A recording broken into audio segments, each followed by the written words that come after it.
to bring together.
My God, who's that down at the bottom? That's Pablo. He looks like Pablo Escobar. I'm rehearsing for Colombia. Yeah, see. Now, Mia, is this, do you need to talk to Philip about Colombia with your Jaffa cakes, or is everything pre-enraged? Not while we're live. When we're live, yes. We'll do this, backstage and that. Oh, by the way, Mr. Brady, right, you got an awful lot to answer for. What? Right? You've left the country. How many ways you been away? Oh, yeah, and they start writing a minute ago. Yeah, they're all Tom Jones fans. See? There's no Zimmer frames that I could see. Oh, there was a few. It's because they're all getting thrown. Seriously, that is fucking disgusting what's going on in Dublin tonight. It is. It's disgraceful. It is disgraceful. It really is. But look, that's for another thing. But thoughts and prayers with everyone up there and all the emergency services and the Gardaí and everyone. I hope everyone stays safe. And the people up there, the normal people up there, stay safe as well. But we're here to talk football. We're here to talk Tottenham. With me tonight, I've got a panel of legends. I've got one sitting in the boat somewhere in the sea somewhere. He hasn't sank yet. We've got one down below us who's depressed because he's a Manchester United fan and just decided to come on because he felt lonely. And we've got the other legend next to him who's keeping Romero somewhere in a dungeon. And she can't wait till he comes home tomorrow night. We're going to start ladies first. Mia, how are you with Spurs Between the Lines? And how's your day been? Can you wait for Romo to come back home again? Of course I can't wait. I always got, I'll be seeing him anyway on Sunday when I go to the game. But Is he taking you to the game, by the way? Yeah, I've got his limo. We're going to be in his private limo. Oh, okay. Yeah, apart from that, Monday's been all right, busy. I've had a really busy day today. Seems like I've been doing the here, there and everywhere kind of things today. Yeah, I know. I know what you mean. It's been one of those days. Colm, how are you, sir? How are you this evening? I know you've been busy and all the news you gave us yesterday, but apart from me, how are you, sir? Yeah. I'm not too bad. A little bit tired today. Been a very, very busy day again in my world. So yeah, but yeah, I'm good. Glad to be on. Good to chat about football. Yeah, it is. And of course, the one and only, my co-host, my right-hand man in this channel, and left-hand man as well, and middle man, and whatever you want to call him. Of course, it's Mr. Philip Brady. Philip, it's great to see you. Great to have you on. How's your holiday so far? Where are you now? And how has Mrs. Brady allowed you to come on a stream? What did you promise her? Oh no, she's away playing bridge. No, I don't know where we are, to be honest. We're off the coast of Mexico somewhere. We've been sailing down past Mexico. It's a big country, I'll tell you. We went past Tijuana and we've been through the other place. What's the other place? No, I can't remember the name of it. Yeah.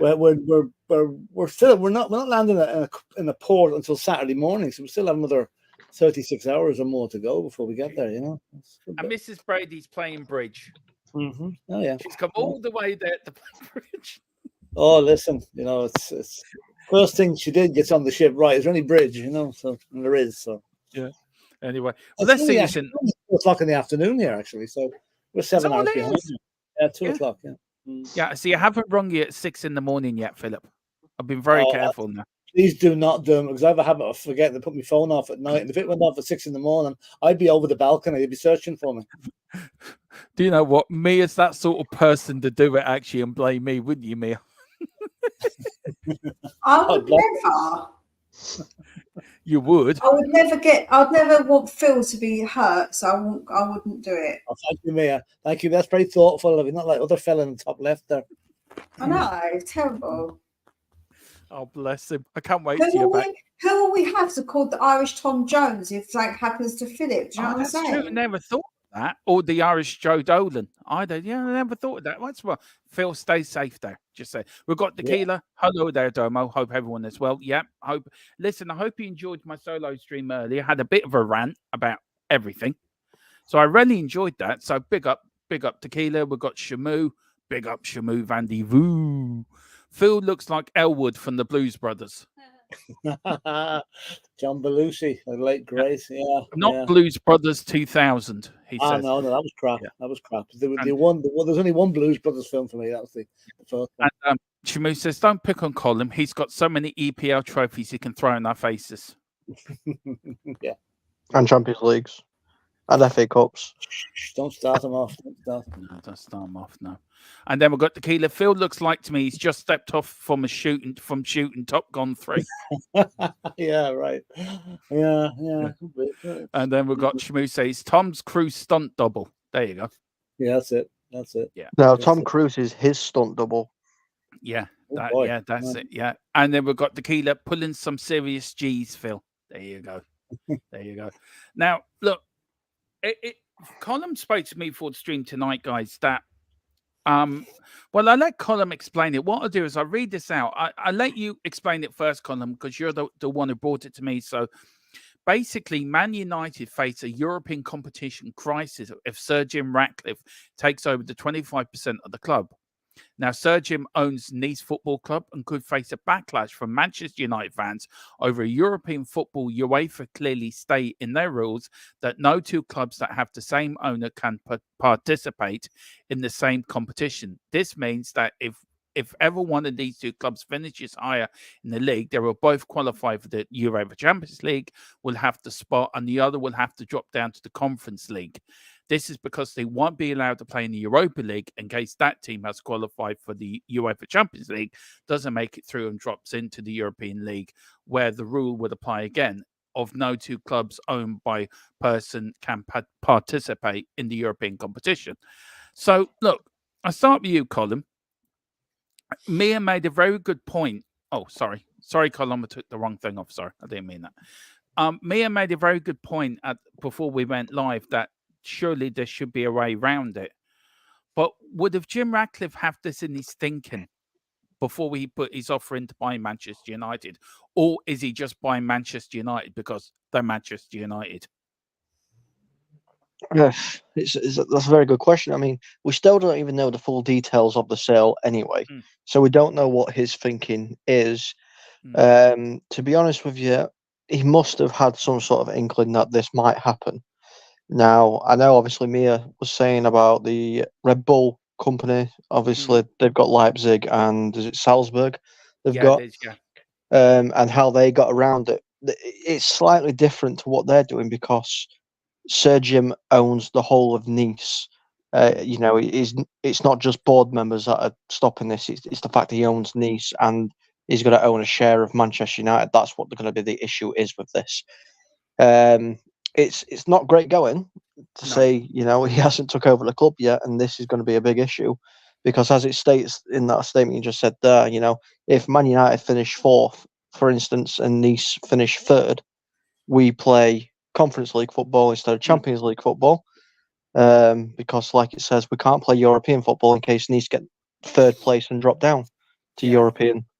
It's a very, very messy thing. There probably is loopholes, but what they are, I've got no idea, and not many people seem to know either. So now, I apologise for the spelling. Philip isn't here to help me out with the spelling bit, so I do apologise straight off there. Philip's there looking. He spelled that wrong. He spelled that wrong. He spelled that wrong. Bugger. Right. So I'm going to start with you, Mia. Philip, sorry, I'm going to go last on this to you. I'll start with ladies first on this. Should an owner be allowed to own more than one club, Mia? Should there be a law put in? If you own one club, if you want to buy another club, you've got to give up the rights of the club you currently own. Well, actually, Tottenham were one of the first teams to do it, weren't they? We had multi-clubs, but we had to give it up because the rules then were different to what they are now. I don't know. I don't think so, because if that's what you're going to do, and you're going to own then 2 clubs, then obviously you know the responsibility of that and the fact that it could have a clash with each other. So, no, I don't think they should be allowed, but they've just got to understand what will happen if this occurs. If you're owning 2 big, like if you're owning like a smaller club somewhere, why not? Like, it's not going to affect you. It's not a bad thing. But yeah, I think that for me, I don't think this it's a bad thing necessarily.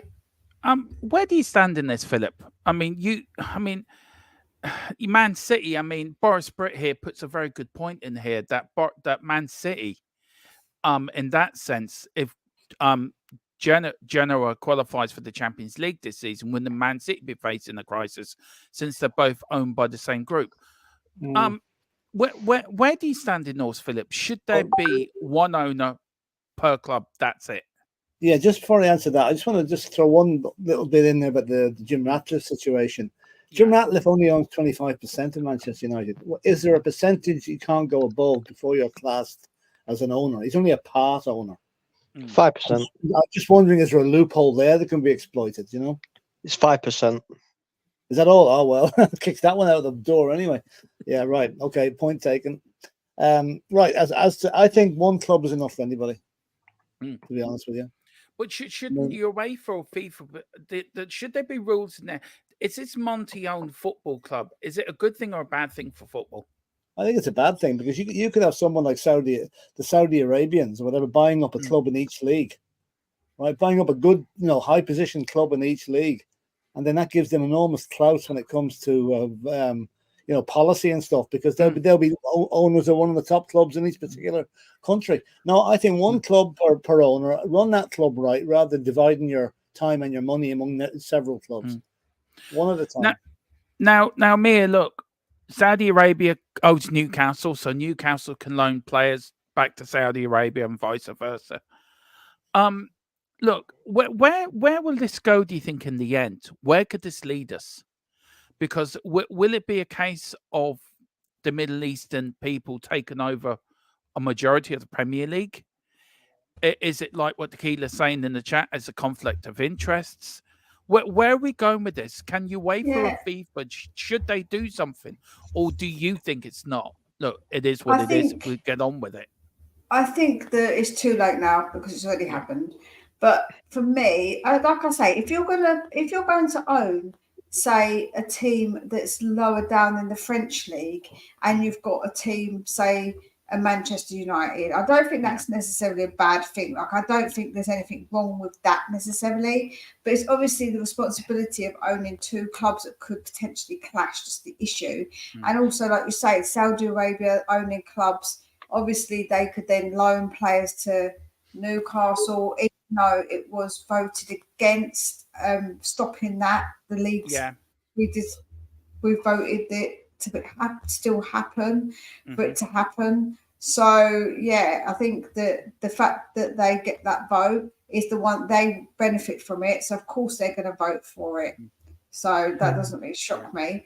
But yeah, it's a difficult one because I do think now we've sort of let the cat out of the bag. I'm going to be honest. I mean, just to clarify it up a little bit, there is ways on dual-owned clubs getting into the Champions League. Like, there's a whole thing. So City, for instance, obviously, if City win the league this year, they qualify. And if the other group that's owned don't win the league, then obviously they don't get it. They have to go and play Conference League football. If both teams finish first in the league, then Man City will get priority because the English teams have a better standing in the competition in general. So that's how it works if it's equal. If City comes second and the other team win, then City have to play Conference League. That's basically the laws that they've put in place. So look, Philip, before we move on to the Premier League returning this weekend and the games and get our thoughts on each game, look, do you think football in itself, Philip, is sort of not bothering with these bigger people, with these bigger clubs, with these bigger owners, because they know they can't beat them? So do you think UEFA and FIFA are sort of thinking, if we keep them sweet, we might get more money out of them? And do you think with this Super League, it's still rearing its ugly head? Is this going to be a problem down the line that these big clubs will turn around and say, right, sod you, we're going to do what we want, and the Super League starts up and running? Could well be. I mean, UEFA. I think UEFA and FIFA are pretty much scared to take on the big boys because they're taking on something that's a lot bigger than they are, and there's a lot more power.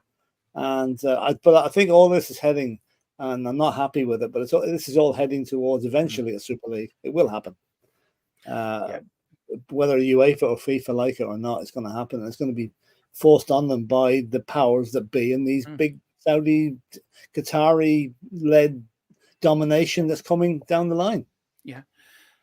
Very quickly, Mia, before we move on, are you happy with the state of football at the moment, or are you unhappy as a fan, as a football fan? Forget we're all football fans. Forget our channels and that. But as a football fan, are you happy with the state of the game, Mia, or do you think there is so much more room for improvement?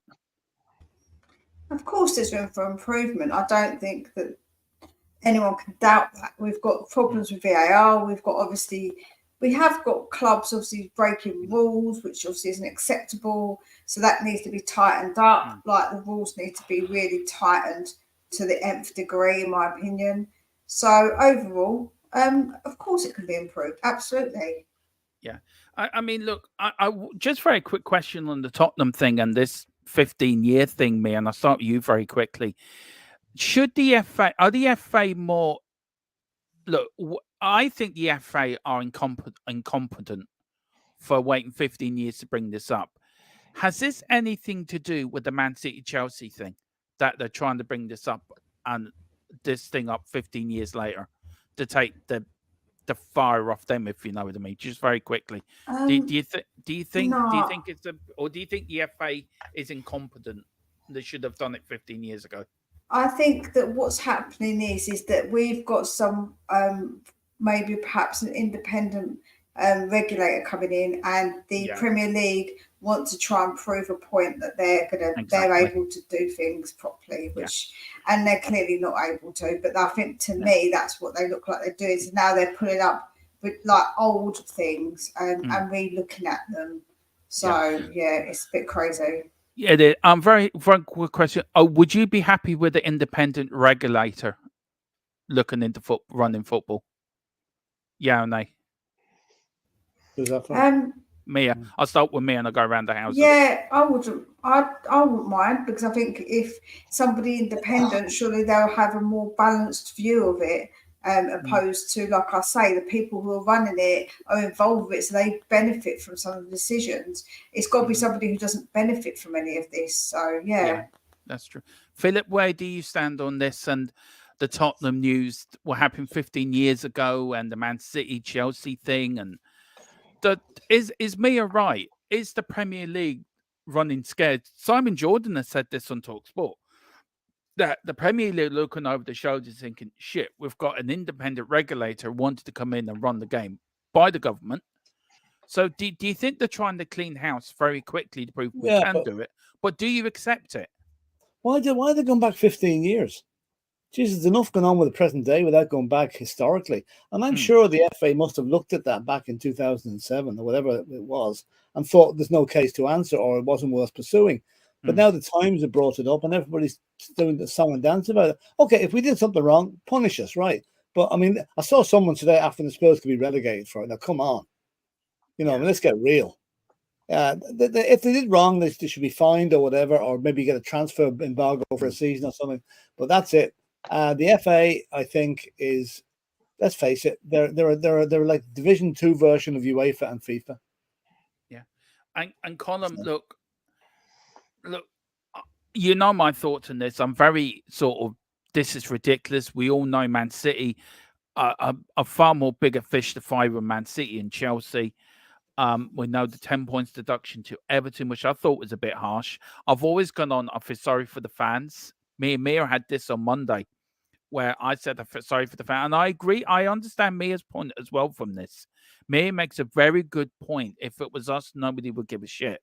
But I'm probably a bit of a romantic when it comes to football. But I do get Mia's point, Mia, and I do get your point. So, Colin, where are we now at with the FA? Does that need reorganized? Does the FA, are they incompetent for leaving this in? And are the Premier League panicking because of what the government wants to bring into our game? I don't think the FA are incompetent. I think this whole Man City thing has made them, have to look back, because the Man City charges are a couple of years old anyway. So I think they've had to look back at all these charges. Now, the individual adjudicator, I completely agree with. They should have a lot more to do with the football side of things. You need somebody in there that can basically, pull them to one side and be like, what are you doing? Come on, let's sort this out, kind of thing. So yeah, I kind of agree with you there. When it comes to this whole thing with Spurs going back so many years, I don't think Spurs have anything to worry about, to be honest with you. I think the worst it'll ever be is probably 5-10 points. I think that's the worst it'll be. Whereas Man City and Chelsea are facing a lot worse charges. Yeah. I mean, I'm hearing things. Obviously, I speak to people. I'm hearing things that every single charge that City get found could be 10-point deduction. That's every single charge. So 115 charges at 10 points. Mia, just very quickly, I want a yes or no from everyone in the group, and then we'll move on to Premier League. Ruth, Mia, yes or no? Do you think the Premier League will find Chelsea, Man City guilty? No. Ooh. I think they're going to... Oh, actually, no. Okay, can I roll that back? I think what they'll do with City is they'll charge them for the silly things like the grass being too long. Yeah. That's what they're going to charge them with and say, look, we did it. We charged them, because then they don't have to do anything major with them. That's what's going to end up happening. Colin, will the Premier League charge Man City and Chelsea? 100%. Okay. Look, Philip, I always come to this. Look, I know I don't mean it to sound condescending or rude. Please, I never do. I respect you fully, very much.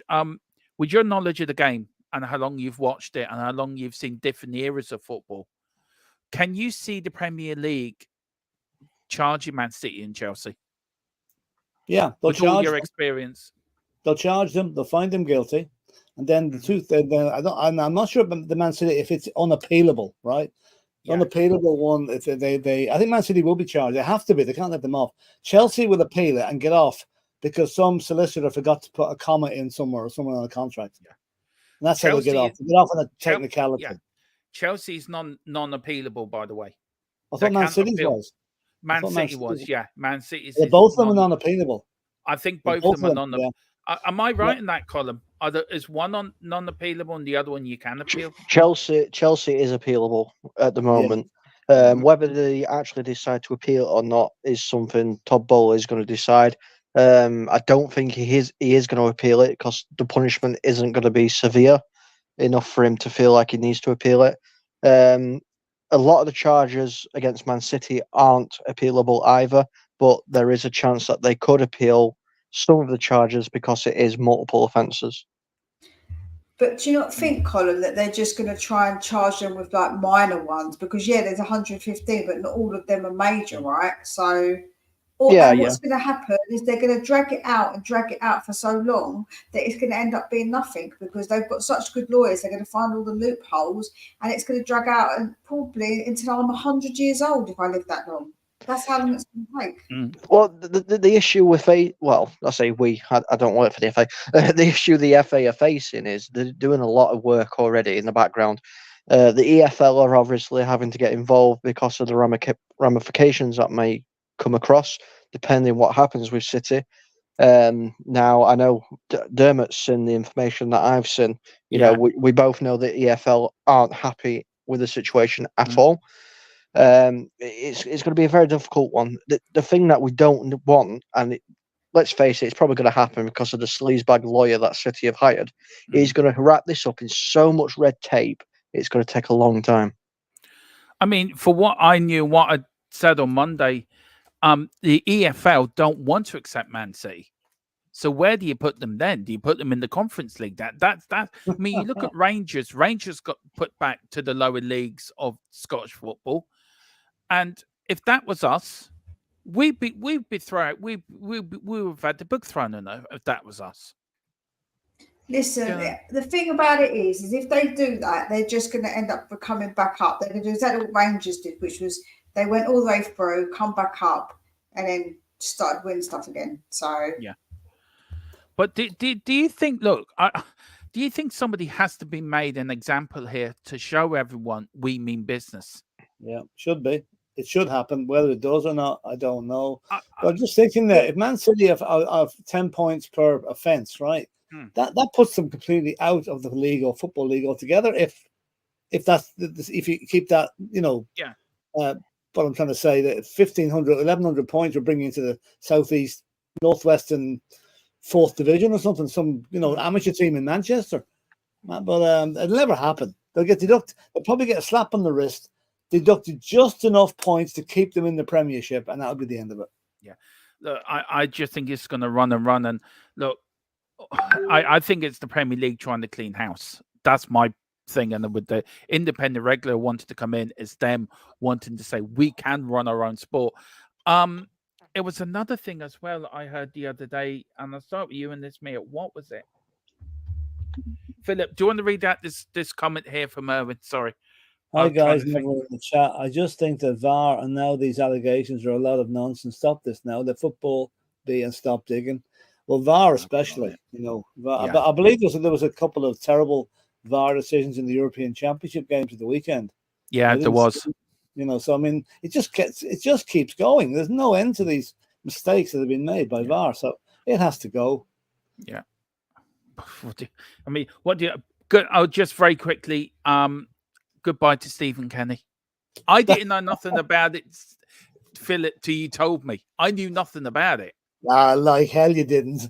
Seriously, the first I heard about it is when you sent me a WhatsApp message saying, I bet you're happy he's gone. I didn't know nothing about it. I didn't know he went. So quite, VAR might actually get a bit better because from what I've seen and heard from people, they're actually supposed to be getting training. I know they've had it and it hasn't improved, but they're supposed to be getting training from the people that run Hawkeye for cricket.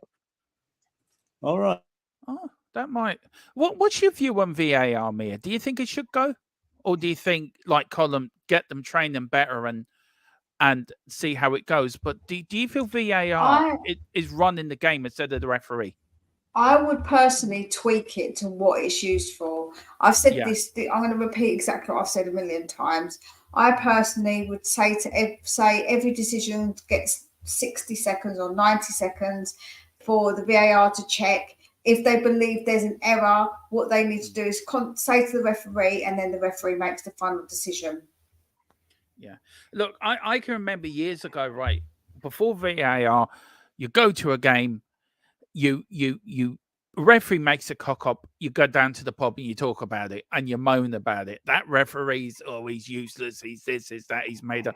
There's Philip. He's either hit an iceberg. What do you reckon, Mia? Do you reckon he's hit an iceberg? Don't say things like that. Oh, I'm joking, Philip. No, he sent me a video of a ship that's been moored on the side of wherever, I think Los Angeles there for the last 60 years. It was something like the Titanic. It was unreal. The ship he's on, he showed me pictures of it, guys. It's something, it's unreal. It's one of the biggest ships I've ever seen in my life. It is unreal. It really is unreal. Look, let's get on now. We're talking about big up to Owen. It's ridiculous how football has gone. I hate VAR because it takes the pace and the passion out of the game. What happened to going to the pub and having a chat about the games? That's the passion. Exactly. Absolutely. At Raskin, Tequila says, Roy Keane to the rescue. Philip, I'm hearing rumours. Is Steve Booth and Roy Keane going to take over from Stephen Genney? What do you reckon? That'd be enough for that. That'd be all right. I like to see Roy Keane, but again, yeah, could be okay. Sounds like he's gargling water, guys. What do you reckon? I just watched the internet. First time it's happened, the internet's been fantastic. Yeah, unbelievably good. They're using your internet, aren't they? That you have at home, aren't they? Yeah. It's really good now. I mean, that is good. It's never been as good. Yeah, but I think it's just a little bit wonky at the minute. Yeah. Do you want to log out and log back in again, Philip? That might correct it. I just did. Yeah. Okay, then. Just log out and log back in again. Right, guys. Oh, why? I liked robot version of Robot Philip, Robocop. So it's not just Erling Haaland that's a robot; it's also Philip. Yeah, Philip. Yes. Philip is Robocop Philip. Right, that's what he is. Now, guys. The Premier League review, as you can see, Thfc till I die, of course, the Full-Time Sports Network. Me, if you send me your logo, I will put it up there next week. So the 3 logos are on this for you next week, because I feel a little bit that I didn't mean to leave you out. Honestly, I didn't. So next week I'll make sure your logo's on there. Yeah, whatever. Now, the first game we've got, of course, is Man City against Liverpool at the Etihad Stadium, 12:30 kickoff. Now, Manchester City, of course, top of the league, 3 wins and a draw out of their last 5 games, 1 defeat. And, of course, Liverpool, undefeated, 3 wins and 2 draws out of their last 5 games. Philip, I'll start with you. Where do you see this going? Man City win, or do you think Liverpool could spring a surprise? Yeah, I'd always fancy Man City at home, but it's going to be a tight one. There's going to be one goal in it, if that. I'll just go for City, but not by much. I think it'll be a very, very tight match. Liverpool are playing okay. City, as yet, aren't really firing on all cylinders. They're nearly there, but they're not quite. I think they'll just be enough. A draw would be a great result, but I think City will just nick it. 2-1. Yeah. Mia, where are you going for this one? It's a great game to kick off the Premier League return, isn't it? Yeah, I think the City are going to win, but I think because they're at home, I just think they're going to have too much. I think it's going to be a good game, though. I hope it's not cagey, because these kind of games you always get excited for, and they're a bit cagey. So I hope it is a really good, energetic game, because they're fun to watch. Yeah. Colin, of course, from the other side of Manchester, do you know the red side? Where do you see this? Both teams you don't particularly like. So where are you going with this? Look, I think it's going to be a Liverpool win. I think Liverpool are going to do Man City over for some funny reason. I think both teams are going to lose. They're all going to get sent off. No, honestly, I think this is going to be a draw. If I'm going to be honest with you, both teams are playing really well, and Liverpool are very, very dangerous on the counter attack. So, yeah, I think they'll have enough to get a point. Now, Philip, we did the watch along for Man City's last game against Chelsea before you went away. Did anything worry about Man City's defence? They have a leaky defence, don't they? It wouldn't worry me at all. I'd be delighted with them having a leaky defence, since we're playing them next week. It would be. The City defence is not good, But I think Guardiola's motto is like we'll always score more goals than the opposition anyway. Yeah. So leave it at that. Yeah, the defense is leaky. I mean, how many times have you ever had City letting in 4 goals? I can never remember. No, I can't. I think the last time might have been we beat them 4-1 about 5 years ago. Yeah, that's true. So listen, where we go? I'm going for a Liverpool win. Philip, where are you going with this? Well, I'll tell you one. I won't be going to watch it because if 5:30 in the morning is on here. Were you going for a draw or win or defeat? I'll just go for a narrow City win. Okay, Mia, where are you going with this? Did I not already tell you? Yeah, I've forgotten. Oh my goodness! I said that I think City are going to win. Yeah, and Colin thinks the game's going to be abandoned due to the referee, who's Chris Kavanagh, wearing the wrong aftershave. What, we're going to the next game. Here we go. Did you like that, Colin? Yeah, of course, we've got the first. Can I say my one? Can I say my prediction last so you remember it, please? Because I'm not in the mood to say course you everything can. twice. Yeah, you only live twice, Mia. Right. Saturday, of course, at the first of the 3 o'clock kickoffs at Turf Moor, it's Burnley against West Ham United, because West Ham are 9th in the Premier League. Now, West Ham, after the last 5 games, 3 defeats, a win and a draw, but they did win before the international break. And good old Burnley, bottom of the league, just 5 defeats in 5 games, really, for Burnley. Philip, where are you going with this? Easy win for West Ham, or could Burnley bring a surprise? Probably, but I would love to see Burnley win that game. I really would love to see Burnley win it. But I think West Ham will probably do it. Yeah. Colin, where are you going for this? I'm going West Ham. West Ham are going to win. I think they'll win comfortably. Yeah. And then also, Mia, where are you going for this? It's for me, the battle of the funny colours. I think for me, oh God, I don't want to say West Ham are going to win because I don't particularly like them, but I think they are going to win. The Burnley just haven't adjusted, have they, to come into the Prem, really? They're just, bless them, they're just not really doing too well. No. Look, I don't know. Look, I think, I would love Burnley to win, to be fair, but I can't see it happening. But they got to break their duck sometimes. They got 1 win already this season, but do you know what? Fuck it. I'm going with Mia. I'm going for a Burnley win. Burnley 2-0. That's me. And what do you reckon of the referees so far, Philip? Are you happy with them? I didn't say Burnley would win. I said I thought West Ham would win. Oh my God. Sorry. Okay. Ooh. Keep your hair on. I didn't have a very good night's sleep and I'm tired. So No, that's fair enough, Mia. No, I accept your apology. Now I'm not apologising to you. Thanks, Mia.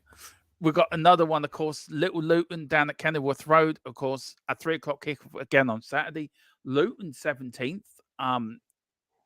3 defeats and 2 draws out of the last 5 games. Crystal Palace, who are in 13th place in the league, 3 defeats, 1 win and 1 draw in the last 5. Philip, where are you going with this? I'm going to go for Luton. Yeah, I think Luton might just bring us a bit of a surprise here because yeah. they're playing pretty well. I mean, they were within how many 2 minutes of beating Liverpool?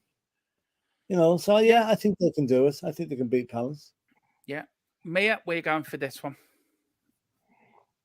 Should I bother giving my prediction? Or should I just going to say it's wrong or forget it anyway? No, I won't forget it. I'll remember it. I think Palace are going to have too much for Luton, unfortunately. As much as we would all love Luton to do well, I just can't see it personally. Yeah. And Colin, where are you going with this? I think I'm agreeing with Mia and Philip with the Palace one. Where are you going?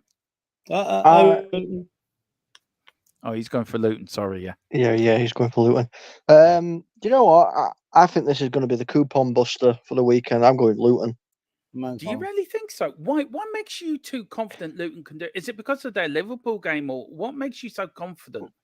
For me, it's because I've watched Luton play a couple of times, and each game they seem to be progressing a little bit more, a little bit more. I know United beat them, and we weren't very convincing, but they were very good in that game. And I think if they play half as good, they've got a decent chance. But if they play like they did, then I could probably see them beating Palace. Yeah, but don't forget, Palace are better than Man United. So, well, they're not, but yeah. You took the bait there, Colin. You took the bait. He did. Mia laid the trap. Mia laid the trap, and Colin just walked straight into it. Jose, please leave tequila alone. Don't tell people what to do and what not to do. And if you want to do a super chat, do one yourself. Don't keep telling other people to do a super chat. Right? If you carry on with this, I will time you out. Hang on, is that the guy that wanted Anne sacked after losing 2 matches? Yeah, I didn't bring that up, Philip. Okay. We've got Michael McDonald, the big Celtic follower. Big up, Michael. Hello, long time no see. I got shut down in the chat for saying Tottenham will win the Premier League this year. I stand by my prediction. Look, welcome to my world. Welcome to deluded Tottenham land, where I live with Mr. Dave Harris. We all live up there. You've now got a house up in deluded land with us. Michael, I'm behind you 100%. Celtic Tottenham double win the league this year. That's what's going to happen. We're going to have a double celebration. Both teams down the Tottenham High Road with their trophies. What do you reckon, Philip? Can you see it happening? Yeah. Did the men in white coats knock on your door? Yes. Yeah, they did. Yeah, but I sent them back to your house. But I'm a bit upset with Tequila right now. So Mia's a very nice lady indeed, but she does like a strop. I mean, you're not getting your Jaffa cakes, Tequila. Maybe that's his problem. Maybe it's withdrawal symptoms, Mia, from the Jaffa cakes. Probably. He owes me a lot of money as well. Won't even say in the Jaffa cakes. In the Jaffa cakes, it calls it.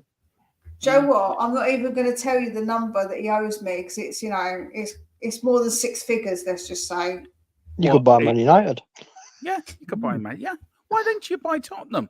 If I bought Man United, I'll just make sure that it's just absolutely rubbish. I won't put any money into it and let it just all fall down. But Oh, so you just be like Glazers, on you? Yeah. Yeah, pretty much. Okay. Hang on a minute. I've just worked something out. Mia is the Glazers in disguise. There you go, Colin. That's who. Mia is the actually owner United, and she's using the Glazers as a front. What I'm going to do is, if I had that much money, I would buy Tottenham, of course, and make sure that I made it the best team ever. Of course. There'll be statues of Mia. There will be statues outside White Hart Lane of Mia there, and I'd have full access to the dressing room. Here we go again, Philip. Take me to your boat. Now, another 3 o'clock. The team still hasn't come out of the dressing room. It's 3 hours after the match, and they still haven't come out. Well, I'd have to make sure all of them are okay. Check them over. I can't say what I'm thinking. I can't say what's just gone through my head because I'm not saying it. You better not. Oh, dear Mia, you're something else. Another 3 o'clock kickoff, of course, at St James's Park. The mighty Black and White Army, Newcastle United, against the Chelsea poor boys from Pochettino land. Chelsea at the moment are, Newcastle are 7th at the moment. Only 1 defeat at the last 5 games, guys. And Chelsea 1 defeat at the last 5. But Newcastle lost their last game. Chelsea drew the last game. Mia, I'm going to start with you. Look, Newcastle are very good at home. Chelsea sort of struggle away from home. Is this a guaranteed Newcastle win? Do you think they've beat Arsenal? Could they do the same again to Chelsea? Do you know what? I think Newcastle will win. I think it's going to be a good game, though. I can see it being a good game. Although Chelsea seem to be slightly improving, but I do think that Newcastle at home, they're a loud lot there. So yeah, I think they're going to have enough to beat them. Yeah. Sorry, Owen. He says, guys, who do you want to see in the transfer window, please? Mia, we'll start with you, ladies first. Who do you want to see Tottenham get in the transfer window? Joe, what name specific? I don't know, but I'd have to say a centre back for me. A centre back's vital. Yeah, Philip, where you has to be a centre back. Has to be a centre back and possibly a striker as well. If the Richarlison rumours are true, we need to replace him. But centre back. We're so thin at the back now. Who are you looking at? Like a Tapsoba, somebody like that? Tapsoba, or your man the Crystal Palace lad. What do you call him? Gear, what do you call him? Yeah. Tapsoba, someone like that. But they need to get that Kelly guy from Bournemouth. They need to get somebody in. Get Well, somebody in. is it breath rate from Everton they're looking at as well? He's 30 Yeah, million. I saw that. Yeah, I saw that. All right. Yeah. What do you reckon, Mia? Would you go for somebody like that from the Palace, or would you go for breath rate from Everton? Where's your money on? Joe, what? I don't think we're going to get anybody from the Prem. I think we're probably looking abroad more, to be honest. The ones that I've seen us linked with mostly are abroad. And when it comes to a striker, Joe, what? I don't think we're not going to get one, to be honest, unless Richarlison does go. But if he doesn't go, we're more looking at a winger that can play all across the front three. That's the kind of player we're actually more looking at than an actual out-and-out striker when I've looked at who we're looking at. And Mia, here's from Tequila. I can't afford them anymore, Mia. Please think of the children. Sorry, you owe me the money. I'm going to have to come round or send my people round to come and get that money. Michael McDonald, guys, Jota. What do you reckon? I want Jota. I love Jota at Tottenham. Well, it'd be good. Yeah, he'd be good. Joe, what? The only thing I think about Jota is that he went over to Saudi for the money, and is he got that right attitude? Like that's only one thing, and also he hasn't been playing. I don't know. I look, we've seen him a lot. Colin, where are you on this with Jota? Do you know he left? Ange left Celtic. Do you think he left Celtic because of Brendan Rodgers, and because Ange left? Do you think that had something to do why he went to Saudi Arabia, or was Mia right? He just went for the money. No, I think he went for the money. Honestly, I think he went for the money. You know, and he's gone over there and he hasn't quite worked out for him. Now, he is a good player, but is he Premier League standard? I don't think he is. Owen says, sorry again, guys, but who would you like to see coming in? Who would you like to see coming in, Mia? Sorry, that's what he meant. Sorry, Owen. Sorry, I didn't mean. So which player would you like to see Tottenham go after in January?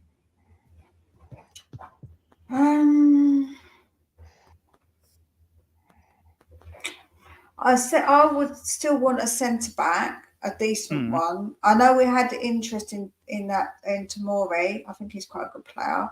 Yeah. And we also had interest in is it Anderson from Crystal Palace. He's all right. Obviously, because it's someone that's going to come in and not necessarily always be the starter, but. Yeah, someone like that I think would be decent. I think I'm being realistic with who I want. And Chris Hemsworth, if Chris Hemsworth come in and play for us, absolutely I'd have Chris Hemsworth. Philip, well, we're both saying Jota. We'd love to see Jota brought in, wouldn't we? I think he would solve our problems, do you think? Down one side of the... And Anderson as well was a great shout. The only worry I would have is, it's brought up there already, he's no Premiership experience. And he hasn't played a game since last season, basically, because he wasn't registered by the Saudis. He's literally sitting on the sunbed drinking this non-alcoholic cocktails out there. So I'll take him back, but it would be as a squad player, but a centre back, please. Yeah, please. I hope that's okay for you, Aaron. Sorry, I didn't get what you meant first time round, but please, if you are enjoying this, please hit the like button and subscription button on all channels, on our channel, on the Full-Time Sports Network, our partner channel, and also on Spurs Between the Lines. Pick up your memberships. We do have a special membership this week for Black Friday. It's a $1.99 Sunny membership. What's that? That's a towel. Yeah, that's what the room attendant does, towel sculpture. Makes it into an animal. Look at that. They're very good, isn't it? I don't know what's meant to be now, but it looks nice. Me, I'm getting a bit worried about Philip now. He's been away for a few days. He's gone a bit... Do you think he's all right? I think he's losing it. I think he's losing it. I think he is. Philip, come back to Ireland. It's like you've been disconnected from the country. You're losing your mind. Joe, it's like a battery when it's been disconnected. It keeps power for a little bit, and then it sort of loses its power.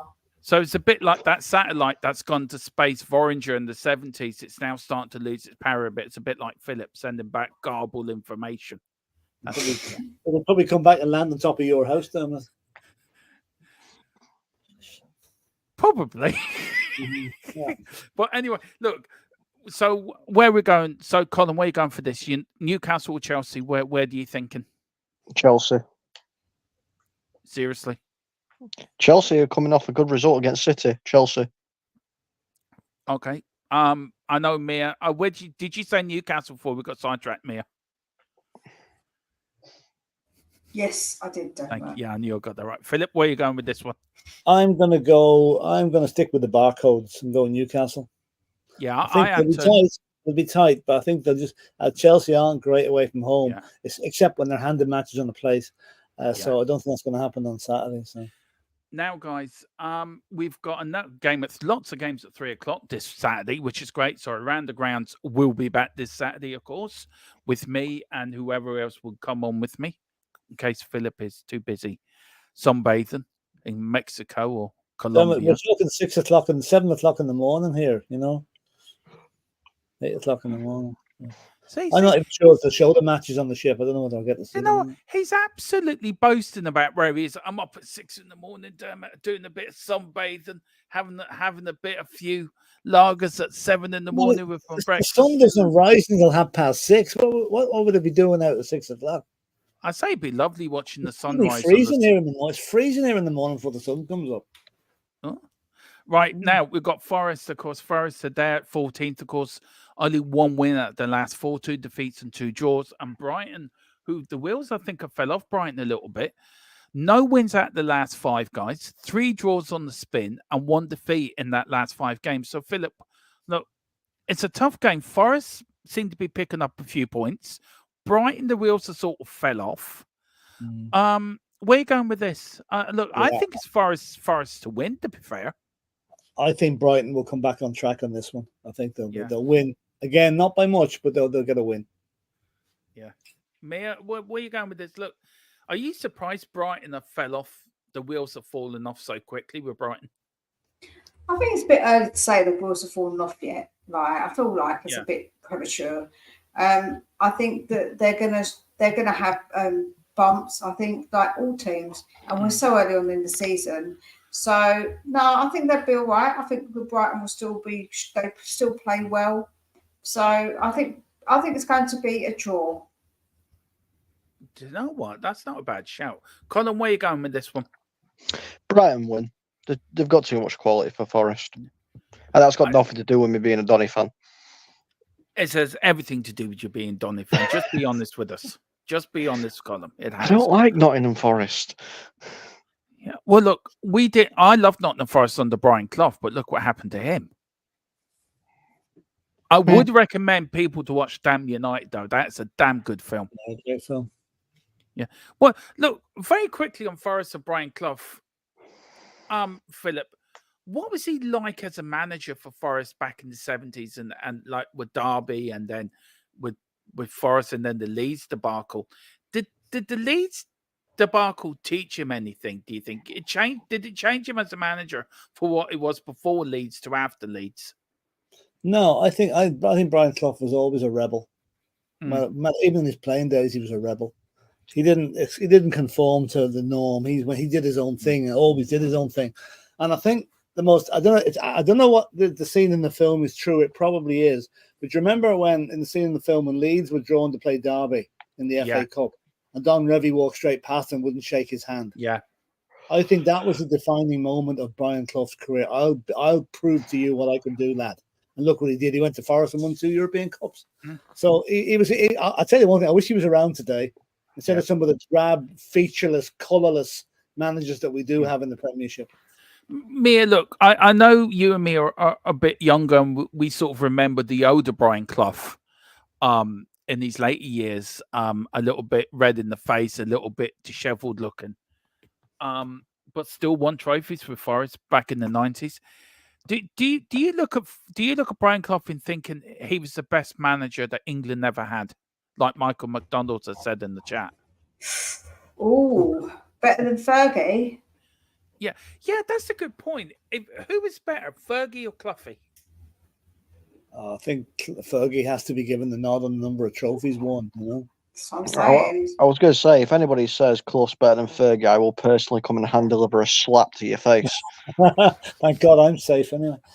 Thank God I'm in Ireland. Thank God, no, hold on. None of them brought that up, Colin. Only I did. Thank you very much. I brought that up, yeah. They were saying he's the best in the Prem. I'm like, hold up a second. Alex Ferguson, people. No, but if you're looking at Fergie, right, what he done with Forest, right, does he... Look, we all know Man United are a big club, right, under Ferguson, and Fergie brought great success to Manchester United, but there were a big club before Fergie got there that were going through a dire spell. But was Brian Clough's achievements more impressive than Fergie's achievements with Manchester United? Because he did bring Forest up from the second division to win 2 back-to-back European Cups, to win the league, to beat the mighty Liverpool side of that era. Do you succeed to that, Colin, or do you still think Fergie's better than Cloughie, hands down? No, I'm always going to side with Fergie, though. That's the thing. I can't take my unbiased hat off when it comes to Sir Alex. I'm afraid, to me, he's the best manager that's ever graced the English Premier League. His accolades.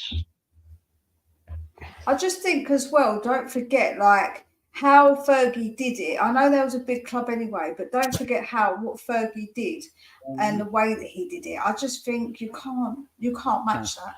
Listen, Mia, before we carry on with this, Philip, I know you have to go. Thank you so much for joining us. I know you've taken time out to holiday, so I really appreciate it. Did Mrs. Brady win? Did Mary win at the bridge? That's what we want to know. The door now. I just asked her, did you win there? I did, yeah. She did, yeah. Yeah, go on, Mary. Yay! Right, lads, listen, I'll see you again whenever I see you. We'll have to get a video of Mary teaching how to do bridge. There's a stream now. That would last about 3 weeks. But listen, Philip, enjoy your day, enjoy your time. As love to Mrs. Brady as well. And listen, thank you very much. And I'll speak to you soon. Lads. See you, Colin. See you later. Bye, Mary. Stay sharp, Mary. Bye. See you. Bye.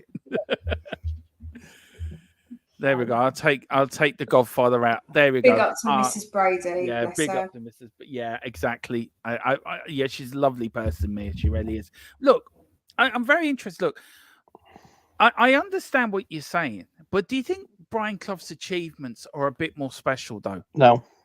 Why? What's the difference between taking the second division team from the second division to win the first division against the team that was Liverpool, the mighty Liverpool, and win back-to-back European Cups? There was only Liverpool. There was only Liverpool. When Fergie did it, was Newcastle, Blackburn, Liverpool, Arsenal. The list goes on and on and on when Fergie did it.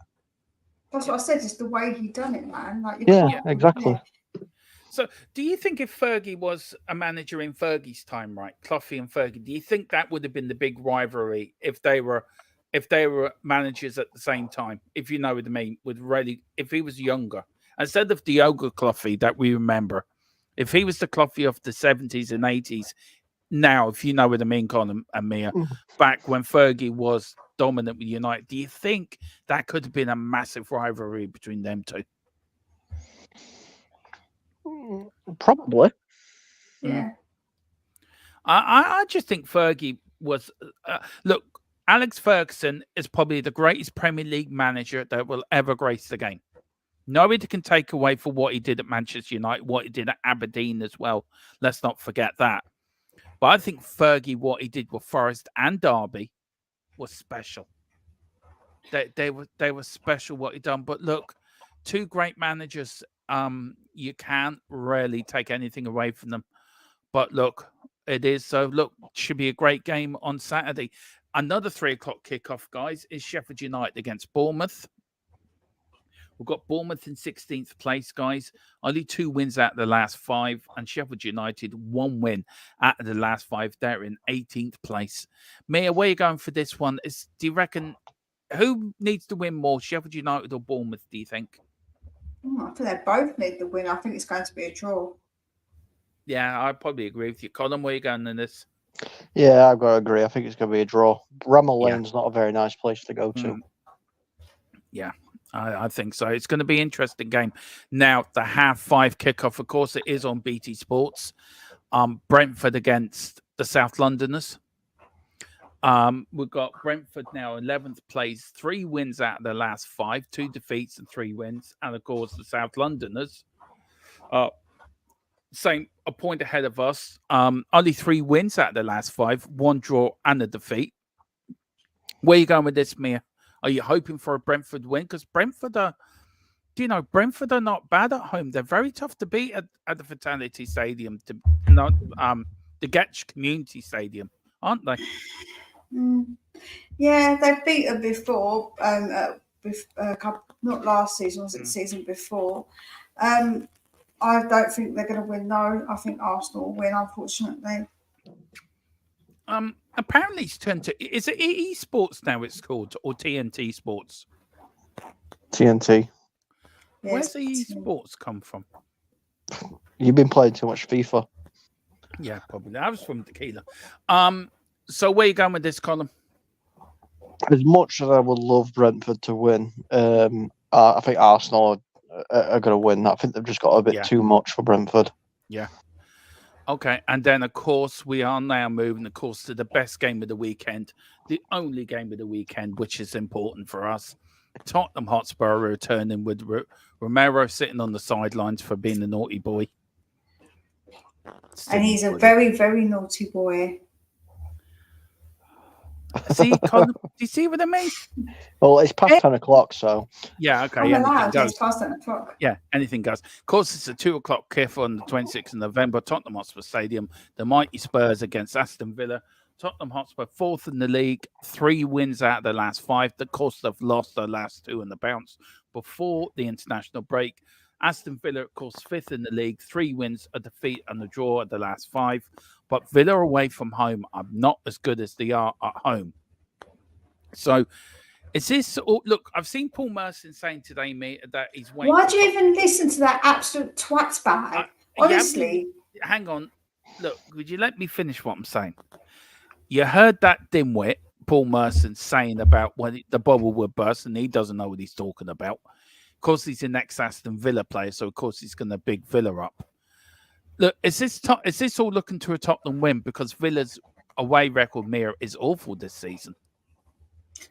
I predict to win. We're winning 2-1, and I'm going to be there, so we better bloody win. Yeah. Look, I'm going for a 3-0 win. I think we'll pump Villa. I don't think we've got enough to pump them, because I think without the players, the creativity, and they'll be able to be pushed, because we can't do a higher line because we haven't got the defenders to get back, and that obviously hinders us. So we can't push up as far with the high line, and we haven't got the creativity of Maddison. So they're 2 things that majorly hinder us. But I think if we score first, I think they do tend to have their heads drop a little bit, and I can see us getting another goal and then pulling it back late on, and it's a bit squeaky bum time towards the end, and then we win.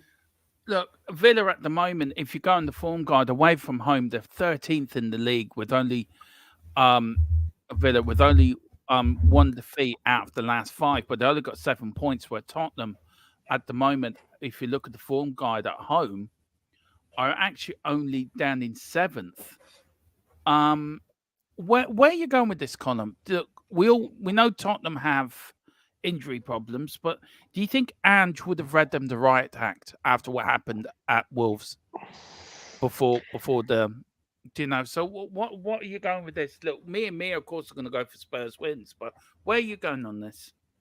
Yeah, I mean, it's a difficult game, to be honest with you. I know, obviously, that people missing for Spurs is a big miss. Let's not, it's not 100% fit Spurs team. No. Obviously, Van der Ven's out for a while. Romero's out. Maddison's out. I don't know whether there's a few. I know there's a few more injuries and stuff going off as well. It's really hard one. I mean, I wouldn't put it past Villa to win, if I'm going to be honest with you, just simply because you're missing some key players, and that is the only reason why. Because you're missing key players, you're missing the Van der Ven and the Romero and the Maddison. And I think that gives Villa the chance. Well, I think you need to wash your mouth out after me sticking up for Fergie. I'm very disappointed in you. Yeah. I want Spurs to win. I really do. But like I said, you're missing really key players, and that can have a massive effect. We've seen what it's done already. Yeah, but do you look at Lo Celso, who had a good game for Argentina in the week? But international football and domestic football is 2 completely different animals. We've got Benton Court. Yeah, Joe, exactly. I think Joe will make the difference, Colin. My humble opinion is we ain't going to be able to change the defence because we just haven't got the players. No. We have got Destiny coming back, which gives us a lot more impetus down that side. We were missing that massively because he gets up and down really well.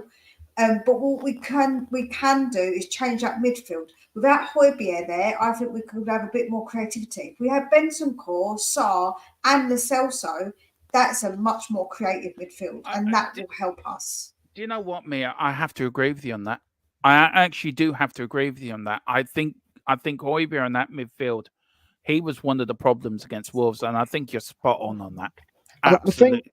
And I love Højbjerg, you know I do, but I just think you needed. I understand your point, Column, that we got defenders out, but I just think Ashley Phillips may get a game if he's fit enough. No, we've got fit. Is he not? He's got his hamstring, isn't he? You got Ashley. You got Destiny coming back. Do you know what? I just think Spurs might do it. I think Andrew will have them so revved up. So I think if you can keep Douglas Luiz and Ollie Watkins quiet for the whole game, you'll win. But if they get a foothold of the game, I think you'll struggle. Yeah. That's why I think we need to, like I said, have a different midfield, because I think that midfield we need to have something else, because the one that we had against Wolves just didn't work, because we didn't have the help with the defenders as well pushing up.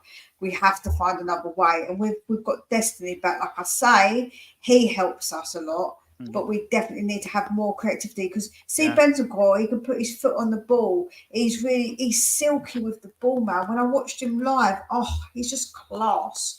And if he can start, I would absolutely 100% start him, because he is a different gravy. He's such a good player. I watched him during the week, Bentancur for Uruguay, and he did play well, Mia, to be fair. He really did. That's what I'm saying. Dermot. Mia's channel is called Spurs Between the Lines. So if you look for Spurs Between the Lines. Oh, thanks, Tequila. Tequila's put it in. Is he a mod? Yeah. I think he is. I made Tequila a mod. Did you put the... Oh, good man. Cheers, Tequila.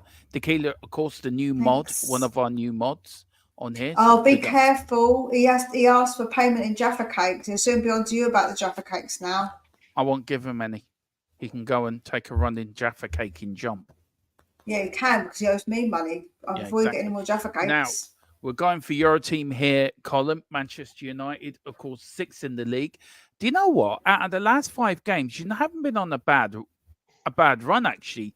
4 wins and only 1 defeat the last 5. You won your last 2 in the bounce. Everton, of course, with the 10-point deduction, were down to 4. I think they were 14th, all the way down to 19th now. Of course, only 1 defeat at the last 5, 3 wins and a draw. They've got a better goal difference than the other teams around them. Colin, look, I'll start with you. It is Man United. Look, firstly, how do you think that point deduction would reflect on Everton? Do you think that might galvanise them, or do you think it might hit their morale? I think, and this will go with who I think is going to win as well, I think Everton are going to give United a bit of a spanking, because they need the points and they know that now. And this is going to fire Everton up so much, because the fans are angry. The players aren't going to be too happy. We know what Sean Dyche is like. You know, the guy wakes up in the morning and eats thumbtacks for breakfast. They're going to play their hearts out, I think, and I think Everton will beat United. Yeah, Mia, look, are you with Colin on that? I think I have to agree with them that Everton may come out with a point to prove. Do you think that might happen? Do you think United have too much for them? I think that they're going to have a fire in their belly like never before, because they're going to have it's us against the world, the players and the fans, and it's Everton's ground. And Man U at the minute are a bit shaky because of like who they've got scoring goals. McTominay, like they're not looking great, and I think that they're going to have such a fire in their belly, Everton. I can see it being a really difficult game for Man U. It's going to be hard. Just a quick question on the United 10 points thing. Do you think it was deserved, Mia, them to get 10 points, or do you think it was a bit harsh? We already spoke about this. I know, but I've just... All right. Well, where do you go? Sorry, Mia, go on. Sorry. Yeah. I think that, as I said before, if it happened to us, people just wouldn't give a damn. So at the end of the day, it is what it is. If you're going to break the rules, everybody who breaks the rules should be punished, and that includes us as well. So I mean, the saving grace for United fans is Luke Shaw's back training. and he looks like he's going to be fit. We've missed him. I But never thought in my life that you same here. were saying that Luke Shaw is like your saviour, that he's coming back. Like, I didn't think I'd ever say it. Absolute madness.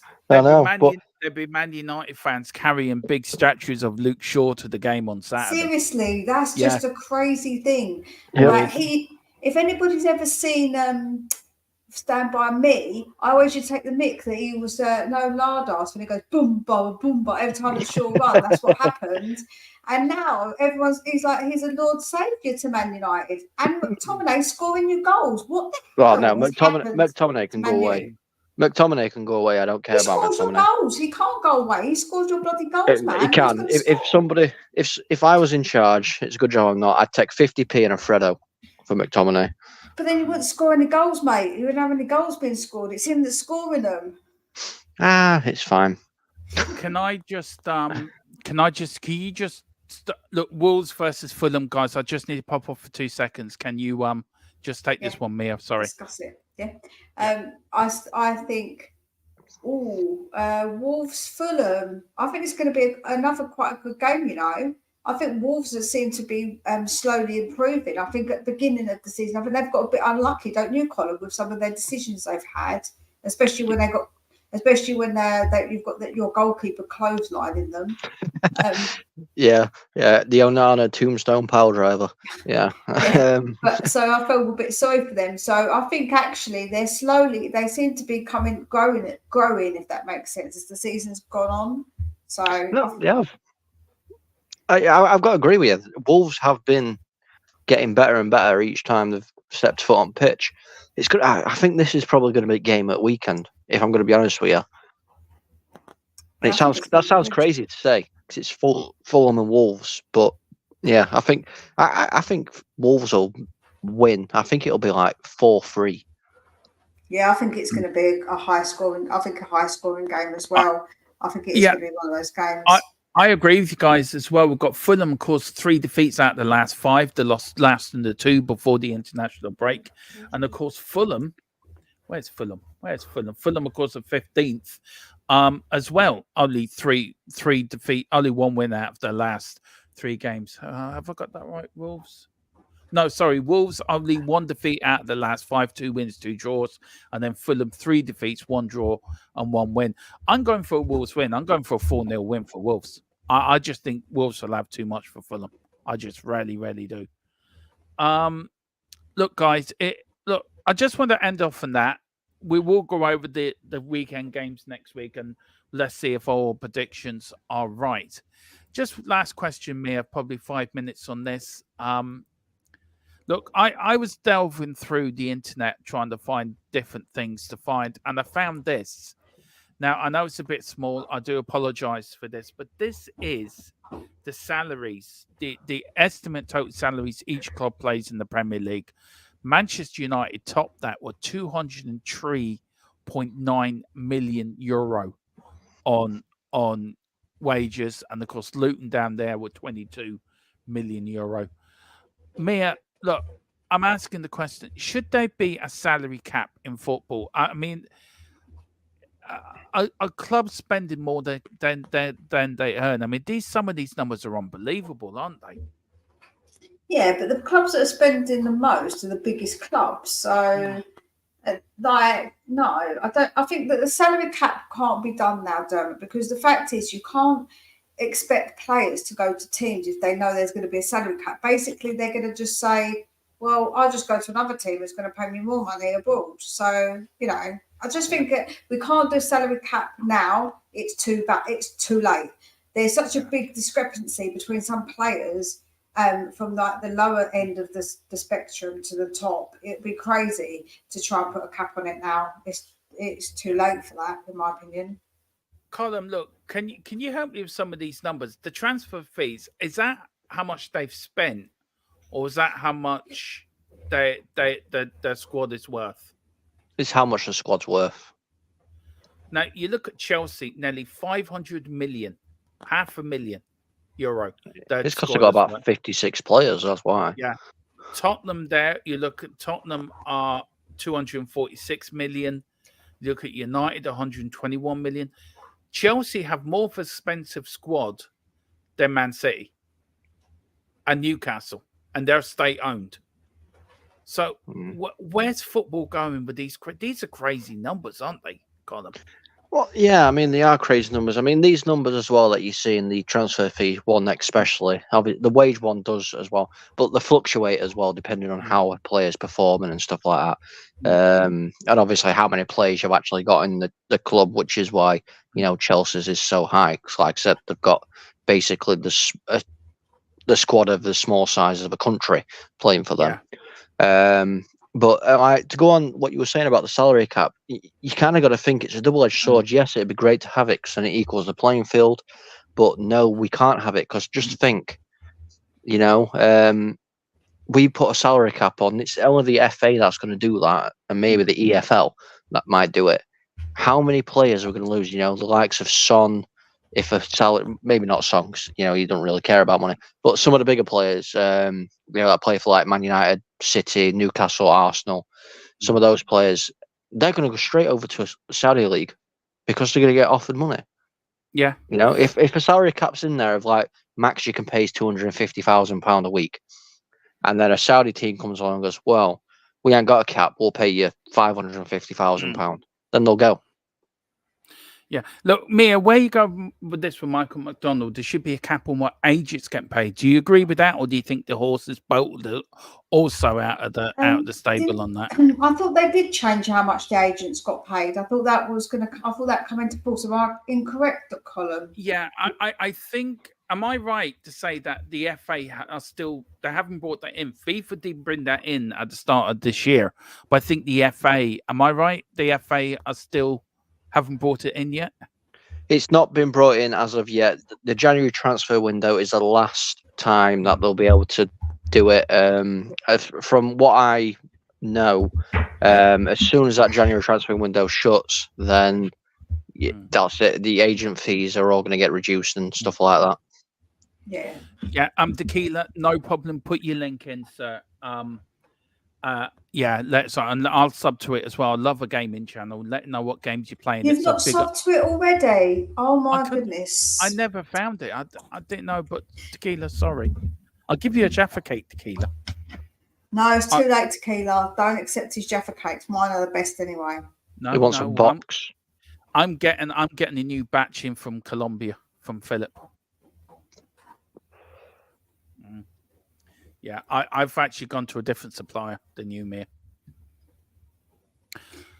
The DERMOTRON cartel. I heard they're poisonous, so anyone who eats them just straight away goner. Yeah, so no. We're not like you that lace your Jaffa cakes, Mia. We know what you're like. But listen, guys, thank you so much for coming on tonight. We're going to end it there. I love these roundtable discussions because we do talk about anything within football, and it's great to broaden our horizons just on the clubs we support, but talk about the whole Premier League as a whole. Look, next week we're probably going to go and talk about, is the Premier League the best league in the world? I don't think it is. I think there's probably a better technical... You're giving away. Hold on. You're giving away what you're going to say. Don't tell the people. Okay, well, that's my opinion. Mia and Colin as well. We'll get some news from Mia from her trip to Aston Villa. We've got Colin with some more information on United. We don't know where Philip will be. He will be somewhere.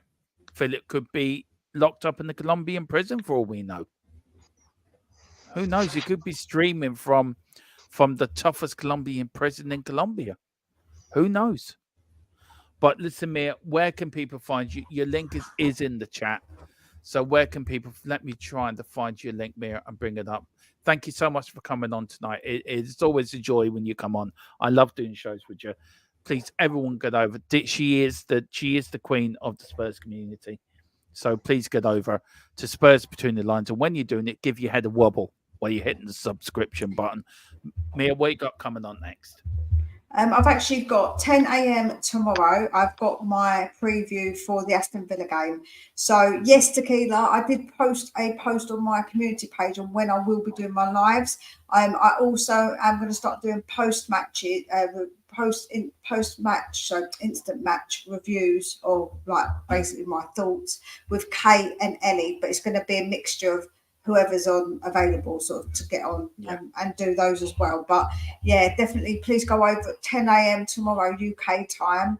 Set the reminder so you'll be reminded when it's on, and I've done that. I've also put clips of my other longer videos. I've done clips, so if you haven't watched the clips, please go and watch those, because it does really help with the views and stuff, and give them a like to help them push them along a little bit as well. But I'm just saying it. Can I have your link, please, sir? No, you can't. Why? I just want to promote your channel. Oh, I've got to remember what it is now. Also here, big up to Tequila as well. Please get over to Tequila's the Play Pouch as well. Look, I'm going to subscribe. He does gaming over there. Looking forward to watching some of your content, Tequila. And we have to get you on here for a roundtable discussion on Thursday. We'd love to have you on. Colin is going to send me his link, because we are linked to we are linked to the Full-Time Sports Network as well. So let me just copy that link. It might be that. It might not be that. It's been a long day. Yeah, it's been a long day. Well, that is Colin, what we got coming up on the Full-Time Sports Network. I love it over there. It's great, lad. You and Bobby, the nicest lads on YouTube. So what you got coming up? We've got a lot of stuff. It's a busy weekend. Obviously, the Premier League's back, so I know Bobby is covering the Arsenal game. If you want to go watch a grown man cry, go and follow that. I believe we'll be covering the Spurs game as well. And I think we're covering the Man United game. We've got a lot of football coverage over the next couple of days. And obviously, a new show is coming to Full-Time Sports Network as well very shortly. It's getting finalised. So the best way to be part of that show is to hit your notification bell and subscribe. Yeah. Also, I'm coming up on here and the Full-Time Sports Network. We are going to start doing Formula One. That's a new show that's starting next season. But we are going to start.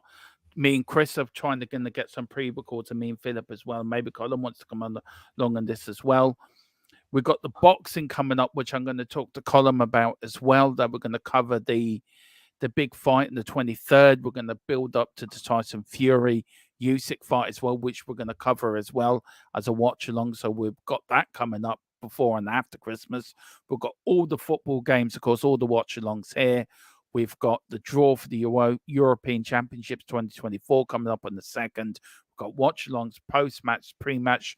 The Cockerel Clock podcast will be making a return on the next week or so. We're getting that back up and running. Every Thursday at 9 is the roundtable discussion, and then Newsbeat every day at 4, shown live here and also shown live on our partners channel, the Full-Time Sports Network. Guys, thank you so much for joining me this evening. Thank you, Mia.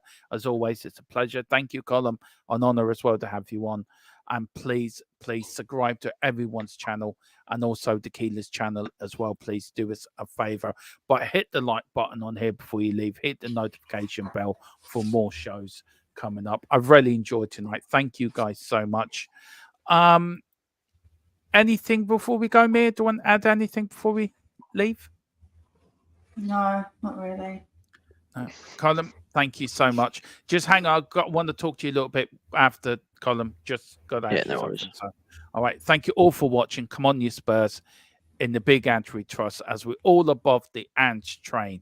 Mia, do you want to send us off? There you go. Come on, you Spurs.